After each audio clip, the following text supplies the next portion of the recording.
Þetta er 6 tap á heimavelli, það er svona ekki ganga hjá okkur að vinna leiki hér? Nei, mér tekur mjög sárt að hafa ekki náð að klára þetta hér, mér finnst það mjög leiðilegt.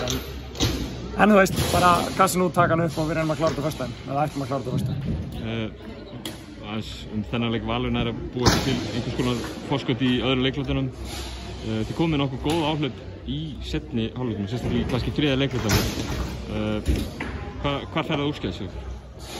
Ég held að þeir hafi verið yfir í næstu 33 mínútur í þessum leik, sko, þannig að við vorum bara alltaf á eftir og mistum það bara ólangt fram úr okkur í öðrum leikluta sem við vorum bara svona executa illa á planinu og kannski að reyna að tinkra á mikið við hluti sem það þurfti ekki að breyta. Við hefum kannski verið að tala svona seríu sem ákveðna svona skák á milli þjálfara.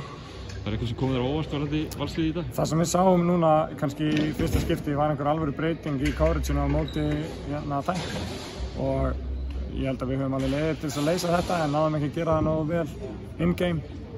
Hann var of mikið á boltanum svona frá upphafi til enda sóknarinnar sem hefur örugglega áhrif á orkun okkar varnarlega sömuleiðis. En það er bara verk mitt og harðara á 24 tímum á næsta, finnum við þessu. Róteringar hjá þínu liði líka, ég meina það er ekkert ofsjón sagt að þú ert með 9-10 leikmenn sem að ég meina allir hlutlausir myndu treysta inn á vellinum. Hvernig gengur þér að finna út hvernig róteringin þín á að vera í svona leikum? Þetta er í rauninni bara frelsi til þess að prófa sem kemur með því að vera með svona marga skrokka og það voru eflaust kannski mínútur sem við hefum átt að finna fyrir Sarko hann á tímabili en okkur fannst þið kannski þurfa ennþá svona meiri skotók. Þannig að það er svona, þú veist, ef ég reyni að hugsa tilbaka núna það sem við hefum kannski breytt hvað helst.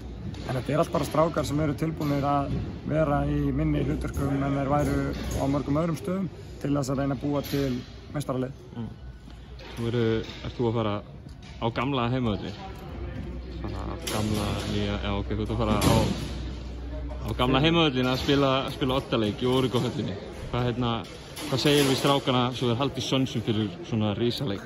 Ég held að ég þurfi bara ekki að segja neitt við á. Þeir hafa allir verið hérna áður og gert þessa hluti og okkur hefur gengið vel í valsheimilinu hingað til og það er engin ástæða til þess að óttast það eitthvað sérstaklega.